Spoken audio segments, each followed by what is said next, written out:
워런 버핏이 기업을 볼 때 기업을 볼 때 어떤 관점에서 보느냐? 워런 버핏의 투자관입니다. 이게 가장 중요합니다. 워런 버핏이 시장을 보는 투자관이 현재 시점에서 좀 관심을 가져볼 만한 그런 종목들이 어떤 종목들이 있는 것까지 한번 좀 짚어보도록 하겠습니다. 시장을 보고 투자를 하지는 않습니다. 워런 버핏 자체는. 왜 그래서 워런 버핏 자체는 2년, 5년, 10년 이상을 좀 보기 때문에 단기적 시장을 볼 필요가 없는 거죠. 워런 버핏은 기본적으로 기업 분석가입니다. 하기 어려운 시장 분석에 집중하기보다는 그보다 범위를 좁히면 확률이 높아진다는 거죠. 시장 분석을 틀리고 산업 분석을 틀린다 하더라도 기업 분석만 잘하면 수익을 낼 수가 있다는 거죠. 워런 버핏이 그럼 ROE를 얼마짜리 사느냐? 최소한 12% 이상, 15% 이상 ROE가 되는 기업을 선호를 한다. 워런 버핏은 기업을 산다는 겁니다. 즉, 단순한 시세 차익이 아니라 그 기업을 통째로 인수해가지고 내가 CEO가 되겠다. 워런 버핏 시각에서 왜 우리 증시가 못 간지, 투자 매력도가 좀 어느 정도가 좀 되는지 그 부분도 한번 좀 짚어 드리려고 좀 합니다.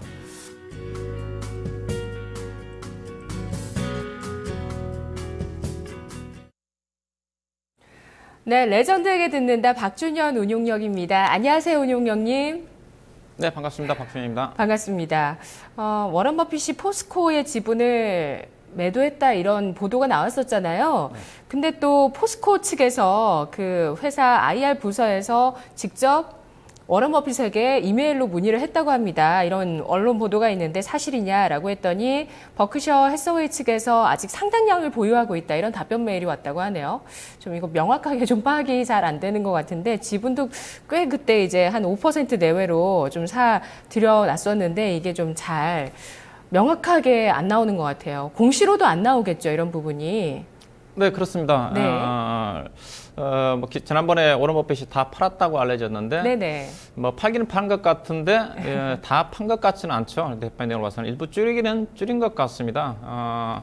공시할 사항이 아니기 때문에 5% 넘어가야지 의무 공시 사항이거든요. 5% 넘어가고 5% 변동분 1%의 변동분에 따라 가지고 보고가 좀 되는 건데 워런 버핏이 최고로 갖고 있어 제가 알기로는 4.6인가요? 그 정도 가지고 네. 있었기 때문에 보고할 의무가 아닌 것으로 알고 있기 때문에 정확하게 알 수는 없지만은 좀 비중 좀 줄인 게 아닌가, 줄인 부분은 거의 사실인 게 아닌가 좀 봐야 될 것 같습니다.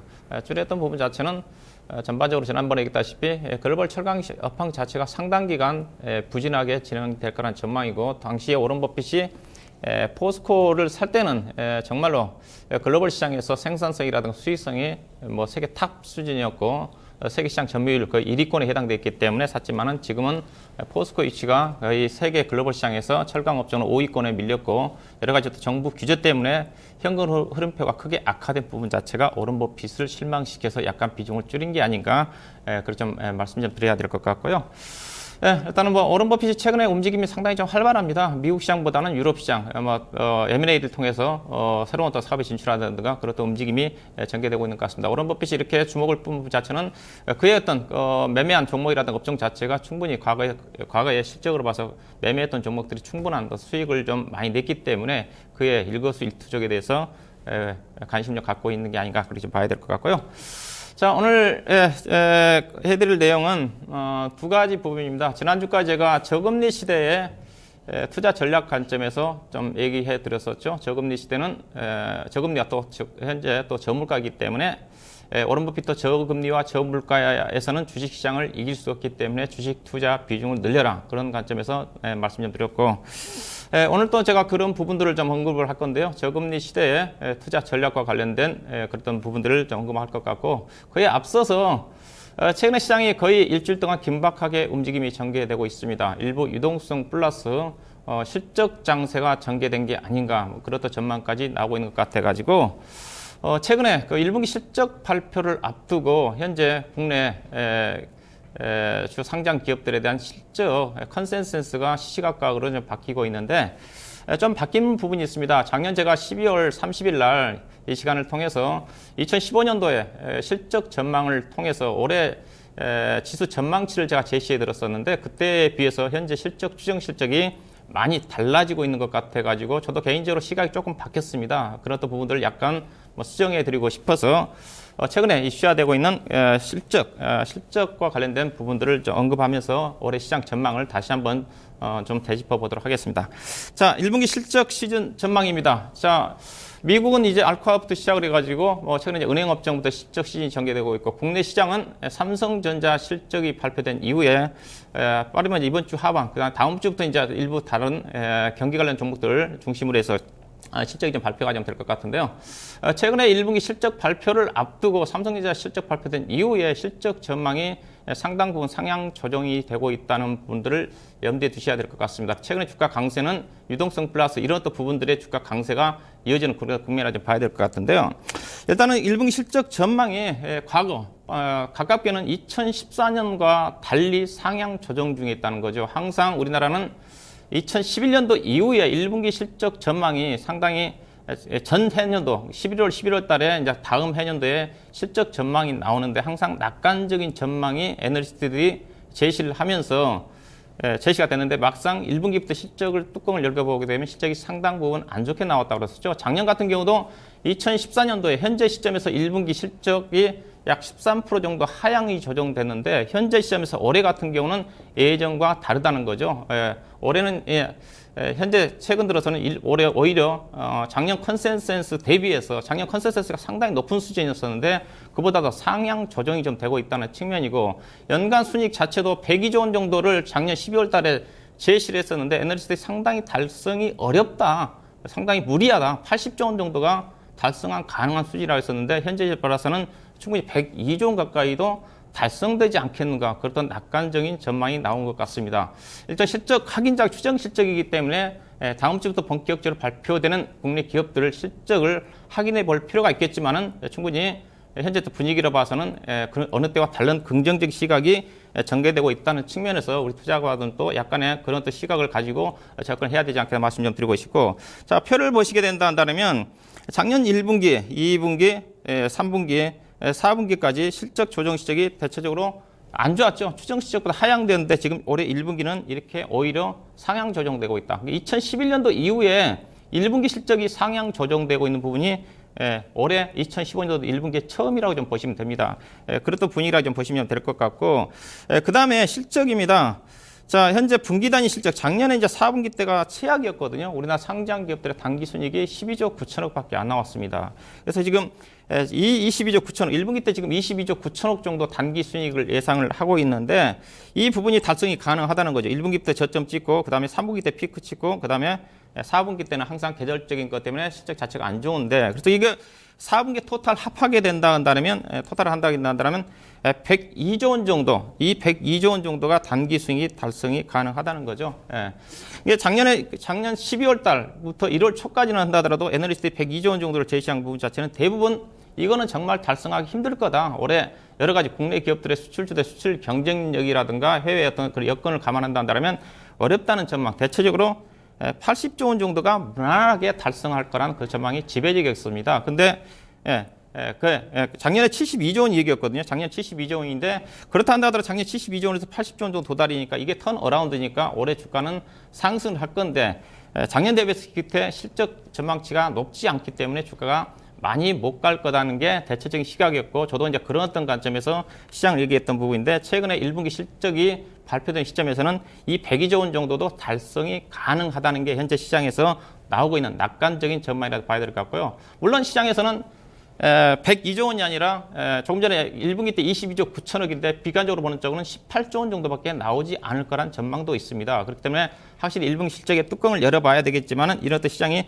낙관적인 전망 부분 자체가 최근에 주가 상승을 이끌고 있다고 좀 봐야 될 것 같고요. 업종으로 본다면 실적 상향 조정폭이 가장 큰 업종이 최근에 강세를 보이고 있는 증권, 그 다음에 에너지, 운송, 디스플레이, 미디어, IT 하드웨어, 그 다음에 생활용품 관련 쪽이고 실적이 계속적으로 부진하게 전개되었던 업종이 기계업종과 조선업종이라고 봐야 될 것 같고요. 이들 업종 자체는 1분기뿐만 아니라 2분기 때도 거의 추세적으로 전개가 좀 되는 것 같습니다. 1분기 때 안 좋았던 업종은 2분기 때도 안 좋아지는 업종이기 때문에 이런 부분들을 실적 시즌이라는 관점, 실적 상향 조정되고 있는 업종 중심으로 해서 관심을 가져야 되는 게 뭐 필요하다고 좀 봐야 될 것 같고요. 그래서 현재 시장 자체가 지금 시장의 위치는 주식 시장은 이렇게 움직이죠. 금융 장세, 유동성 장세라고 그러죠. 돈이 풀리면서 유동성 장세가 시장이 좀 되면서 유동성 장세는 주가가 급등이 나옵니다. 최근에 주가가 급등은 이런 부분이라고 보시면 되겠죠. 글로벌 유동성의 확대에 따라 가지고 유럽 시장이 강세를 좀 보였고 우리 시장은 뒤늦게 좀 유동성 확대, 우리나라도 금리를 본격적으로 인하한 효과가 좀 반영이 좀 되면서 최근 들어서 국내 시장도 약간 유동성 장세의 조짐이 외국인 매수와 함께 전개되고 있다고 봐야 될 것 같고 본래 유동성 장세는 돈의 힘에 의해서 주가가 상승을 하기 때문에 실적이 뒷받침되지 않으면 주가가 반락하게 돼 있습니다. 이렇게 반락하게 돼 있죠. 이게 필연적인 부분인데 근데 조금 전에 말씀드렸다시피 반락이 안 나오고 주가가 갈 수가 있다는 거죠. 왜? 실적이 좋아진다면 바로 유동성 장세 이후에 실적 장세로 전개가 됩니다. 과거에 우리나라도 2010년도인가도 그런 경우가 진행됐습니다. 유동성 장세 이후에 주가가 급등한 이후에 바로 국내 기업들이 1분기 실적이 좋아지면서 바로 실적 장세로 전개가 되면서 주가가 별로 조정 없이 강세의 기조가 전개됐다는 측면에서 조금 전에 현재 유동성 장세는 여전히 진행이 좀 되고 있죠. 최근에 알게 보신다면 개인 펀드 쪽에서는 판매가 계속적으로 빠져나가고 있지만 개인 투자가들의 유동성이 지금 급격히 확대가 되고 있습니다. 즉 고객 예탁금이 지금 이거는 어제 날짜 자료인데 오늘 날짜 보니까 20조 2천억이 넘어갔습니다. 불과 보니까 2개월 만에 고객 예탁금이 거의 4조 넘게 증가가 좀 됐더라고요. 시장의 유동성이 충분히 전개가 좀 되고 있고 여기다가 조금 전에 국내 기업들의 실적 상향 조정 부분 자체가 정말로 1분기 때 가시적으로 전개가 된다 한다면 유동성 장세 이후에 바로 실적 장세가 전개가 좀 되면서 종합주가지수가 조정 없이 충분히 단기 상승이 꾸준히 전개될 가능성이 크다는 관점에서 현재 시장이 그런 또 움직임이 전개되고 있는 거고 시장을 약간 했던 부정적으로 보신 분들은 낙관적 시각이 좀 필요하지 않겠는가 좀 그렇게 좀 말씀 좀 드리도록 할 거고요. 그래서 그렇게 좀 보시고 시장에 대해서 최근에 실적과 관련해서 의견을 좀 말씀 좀 드렸고 자 지난주에서 그렇다면 저금리 시대의 투자 전략입니다. 최근에 돈이 좀 들어오고 있기 때문에 제가 지난주부터 얘기한 부분 자체는 저금리 시대이기 때문에 안정적으로 주가에 수익을 낼 수 있는 주식시장 자체가 위험하지만은 상대적으로 위험을 좀 회피하면서 수익을 낼 수 있는 전략이 없을까? 금리 자체가 워낙 낮으니까 과거에는 금리가 높을 때는 정말로 주식시장에서 돈을 못 보게 된다면 기회비용이 많이 들었었죠. 채권에 넣는다 한다 하더라도 과거에 회사채 금리가 10%가 넘었었으니까 정기금리가 4% 5%대였었으니까 수익 못 내게 되면 손해났었는데 지금은 워낙 저금리 상태이기 때문에 주식시장에서 안정적으로 기준금리 1.7, 정기금리 1.7 이상의 수익을 낼 수 있는 그런 종목들이 많다는 거죠. 그런 어떤 관점에서 지난주에서 이번 주 하는 내용 자체는 약간 보수적인 투자분들 나는 수익보다는 안정적으로 좀 금리가 워낙 낮기 때문에 그에 따른 수익을 낼 수 있는 그런 전략을 제가 소개해 좀 드리고 있는데요. 자, 워런 버핏이 지난 시간에 이렇게 좀 말씀 좀 드렸어요. 저금리 저물가에서는 주식 투자를 하시라고 그랬고, 그래서 안정적으로 좀 매매할 수 있는 분야가 채권 수익률을 이길 수 있는 PER이 낮은 종목을 투자를 하게 되면 상대적으로 안정적 수익을 낼 수 있다는 측면 말씀드렸고, 그 다음에 자기 자본율, ROE 자체는 정기예금 금리이기 때문에 ROE가 높은 종목에 투자하라고 말씀드렸고, 그 다음에 배당 수익률이 높은 종목에 투자하라고 말씀드렸고요. 오늘 할 부분 자체도 방어적인 관점에서 순자산 가치의 관점에서 좀 말씀 좀 드리도록 하겠습니다. 자, 잃지 않는 투자가의 대가가 제가 이 시간을 통해 소개해드린 부분이 워런 버핏의 스승인 벤저민 그레이엄이라고 했습니다. 가장 가치 투자를 참겼던 분이고 가장 보수적인 올가의 대가로 좀 보시면 됩니다. 그분의 투자 원칙 자체가 순자산만 가치고 투자를 했어요. 잃지 않는 투자자한테는 상당히 벤저민 그레이엄 방식의 어떤 투자 원칙을 적용을 해서 매매를 해본다면 저금리 시대에 안정적으로 충분히 상대적으로 주시장이 위험하지만 덜 위험하면서도 수익을 낼 수 있다는 측면에서 좀 말씀 좀 드리고 싶은데, 자, 순자산은 주가의 어떤 하한선이기 때문에 상대적으로 주가가 안 빠진다는 겁니다. 그렇기 때문에 벤저민 그레이엄의 순자산 가치를 가지고 염두에 두는 어떤 매매를 했었는데, 순자산이라는 것 자체가 우리가 일반적으로 순자산하게 되게 되면 재무제표에서 본다면 부채라든가 자산을 합한 겁니다. 그렇지만 여기서 순자산이라는 것은 주주의 입장에서 주주의 몫이라고 좀 봐야 되겠죠. 즉 자산에서 빌린 부채를 뺀 게 순자산이라고 좀 봐야 될 것 같고, 그 순자산을 가지고 주주의 몫을 가지고 주당 순이익 발행 주식수는 나누는 게 이제 주당 순자산 BPS가 나오겠죠. BPS를 가지고 현재 주가를 나르게 되게 되면 우리가 알고 있는 주가 순자산 비율 PBR이라고 하는데 순자산 가치 투자는 과거를 보고 투자를 하는 겁니다. 주식 투자는 과거가 있는 거고 그다음에 미래에 예상되는 수익성을 가지고 투자를 하는데 이거 벤저민 그레이엄 방식은 과거에 회사가 벌어놓은 자산만 보고 투자한다는 거죠. 미래는 어떻게 될지 모른다는 거죠. 미래의 수익 경기가 어떻게 될지 모르는 거고 수익이 어떻게 될지 예측하기 어렵기 때문에 과거에만 가지고 투자를 한다는 게 벤저민 그레이엄 방식의 순자산가치 투자라고 볼 수가 있을 것 같은데 자 그래서 일반적으로 대차 대조한다는 자산이 있고 자산은 부채와 자본을 합한 게 자산이라고 볼 수가 있는데 벤저민 그레이엄이 얘기하고 있는 순자산은 이거라는 거죠. 자본만 가지고 즉 주주의 몫만 가지고 부채를 다 뺀 순수한 주주의 몫만 해당되는 게 순자산가치 투자라고 볼 수가 있는데 벤저민 그레이엄이 그러면 순자산가치 얼마 되는 주식을 사느냐?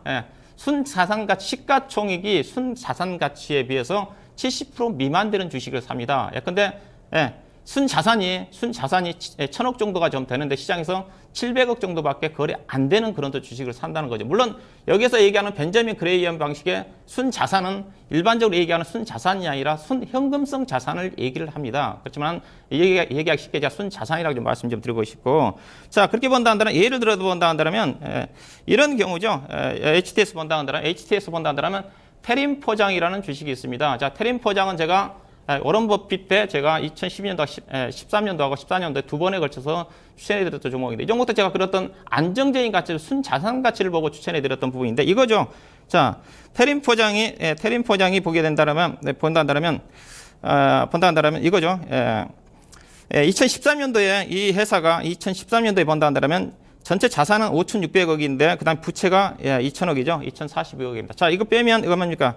이 자본 총계가 벤저민 그레이엄이 얘기하는 순자산 가치를 보고 투자한다는 거죠. 즉 테린 포장은 장부상으로 맞다건다면 3,639억이 남아있는 자산이라는 거죠. 이 자산을 가지고 이 회사가 발행 주식수가 7천만 주입니다. 7천만 주로 나누게 되게 되면 주당 순자산이 얼마 나오겠습니까? 약 5천원 나오죠. 그렇죠. 주당 순자산이 3,600으로 나누는 거니까 7천만 주로 나누게 되면 주당 순자산은 5천원인데 제가 추천해드릴 때 가격은 1,880원이었습니다. PBR로 따지면 몇 배겠습니까? 나누면 되겠죠? 주가를 1,880원을 주당 BPS를 5,000원 나누게 되면 PBR이 0.3배, 4배밖에 안 돼. 즉 0.3배, 4배라는 자체는 자산 가치에 비해서 30% 정도밖에 평가를 못 받을 정도로 상당히 낮았다는 거죠. 벤저민 그레이엄 방식으로 본다 한다면 벤저민 그레이엄이 훨씬 더 싸죠. 70%도 산다고 그랬었는데. 그래서 그 주가가 현재는 거의 100% 가까이 올라가는 그런 움직임이 전개됐다고 봐야 될 것 같고, 자. 다른 의미로 본다 한다면 이건 제가 한번 좀 얘기했던 부분이죠. 투자 금액을 예를 들어서 1억 원을 가지고 상가 쪽에 투자를 했다가는 상가에 투자했다 한다면 자 낙후 지역 상가에 투자를 해서 가지고 1억 투자했는데 5천만 원 빠졌어요. 그러니까 낙후 지역 상가는 여러 가지 비용이라든가 거절 비용 한다면 1억이 좀 들어간 건데 현재는 5천만 원 빠진 거고 반면에 성장 지역 상가는 상권이 활성화되다 보니까 프리미엄이 붙어서 2억 원에 거래되는 거죠. 자, 1억 투자가 원가라고 본다면 PBR로 따지면 0.5가 좀 되는 거니까 즉 원가 아래로 지금 거래가 좀 되고 있는 거고 성장 지역에다 상가에 투자한 부분들은 성장성이 부각이 좀 되면서 권리금도 올라갈 거고 임대료가 올라가다 보니까 프리미엄이 붙어 있는 거죠. 자, 주식시장도 이것도 비교해 볼 수가 있습니다. 자, 낙후 지역 상가에 지금 거래되고 있는 주식이 포스코라는 주식이죠. 포스코라는 주식이고 그다음에 성장 지역의 주식을 비교해 본다면 하이닉스입니다. 자, 만약에 성장 지역에 있는 주식이 이제 투자를 한다 한다면 성장 지역 보수적인 투자하신 분들은 성장 지역의 투자를 가급적 자제하는 게 좋죠. 성장하는 지역의 상권 자체가 상권 유축이 된다든가 그렇죠. 그렇게 된다 한다면 급속히 할인율이 떨어지면서 손해가 날 수가 있습니다. 반면에 낙후 지역 상가는 더 이상 빠지지 않을 겁니다.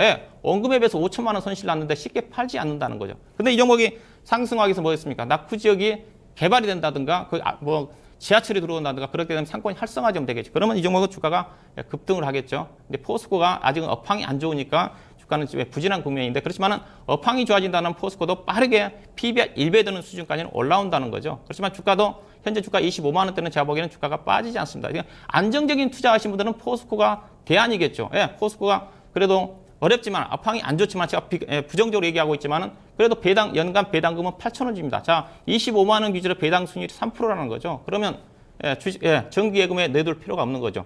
언젠가는 업황이 좋아지면 포스코는 현재 25만 원이지만은 예, 36만 원, 40만 원까지 갈 수 있는 그런 기업 내용이라는 관점에서 보수적인 투자자들은 하이닉스를 투자하는 게 아니라 낙후 지역 포스코에 넣어놨다가 배당도 받으면서 나중에 업황이 좋을 때까지 장기 투자는 그런 대안이 뭐 투자 대안이 될 수 있다고 그렇게 좀 말씀 좀 드리고 싶고요.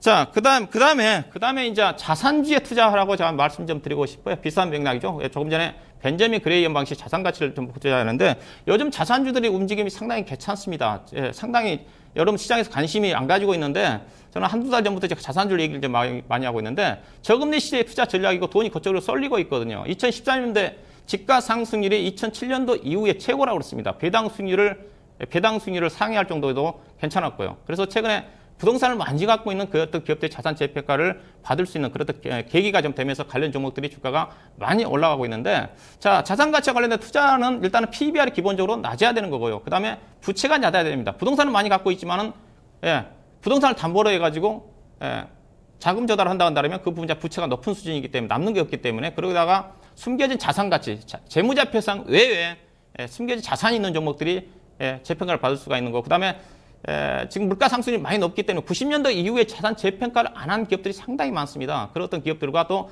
자산을 가지고 있는 것보다는 자산을 이용을 해가지고 성장성 있는 사업에 진출한 기업들이 크게 올라가는 종목들이 많다는 거죠. 대표적으로 뭐 그런 종목들이 뭐 사조산업이라든가 뭐 좀 급등하고 있는 유진기업 같은 경우도 자 그런 어떤 맥락에서 유진기업 같은 경우 면세점 사업에 진출한다 그러고 또 자산을 가지고 시멘트 사업에 회사 인수한다든가 그런 회사 주가가 많이 올라가는데 자 최근에 자산주들에 대한 주가 움직임입니다.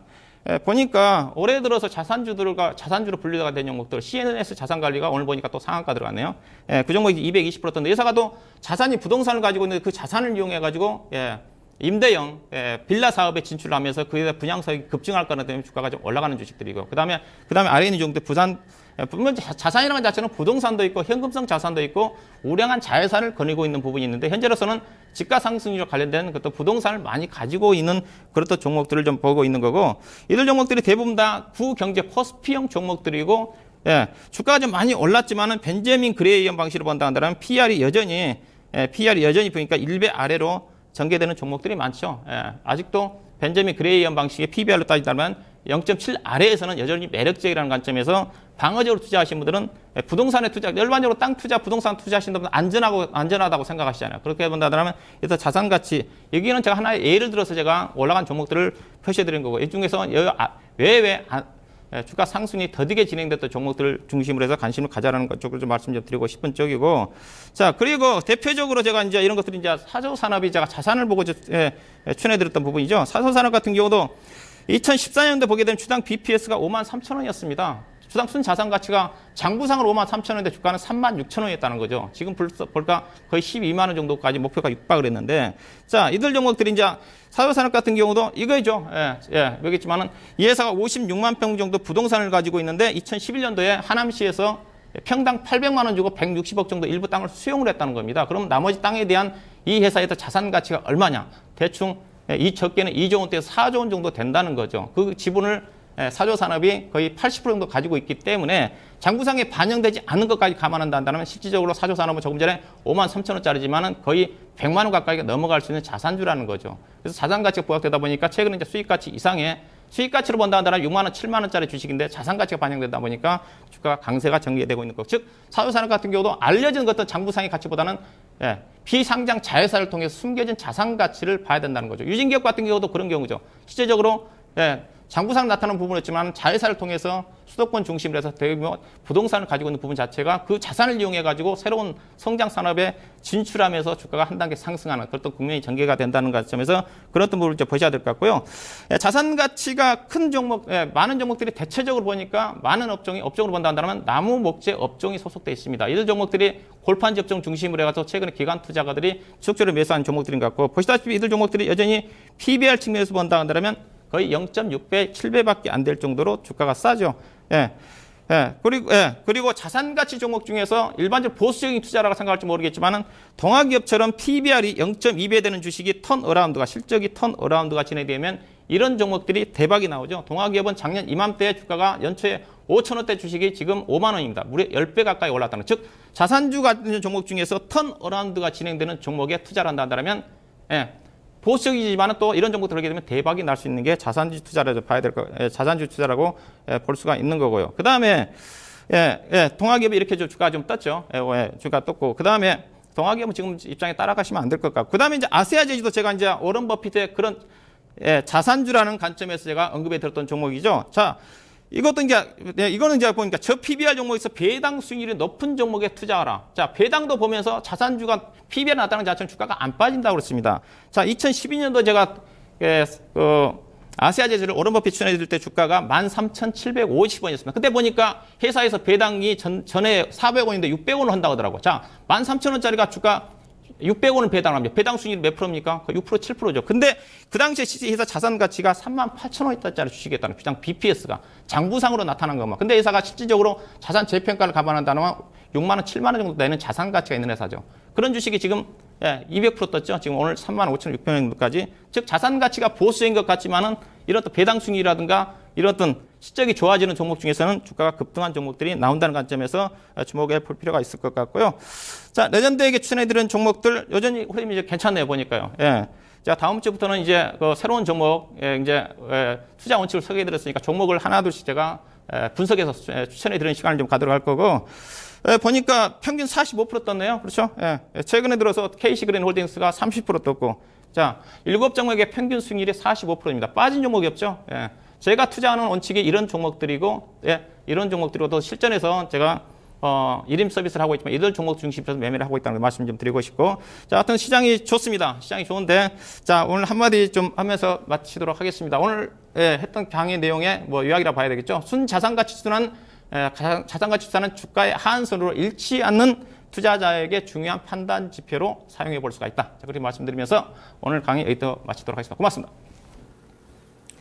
네, 레전드 얘기 듣는다. 가치주 투자를 알아보는 시간, 잃지 않는 투자에 대해서 이야기를 하고 있습니다. 주가의 하한선, 그러니까 하한선이 확고하고 위쪽으로 올라갈 수 있을 만한 주식을 고르는 방법을 알아보고 있는 건데요. 로우 리스크, 하이 리턴이라고 지난번에 한번 또 표현을 해주신 적이 있는데요. 순자산 가치와 배당, 그리고 실적의 턴어라운드, 이런 비밀의 키를 갖고 있는 종목들을 발굴해보자는 이야기였습니다. 이 시간에 종목 이야기 많이 전해주고 계시니까요.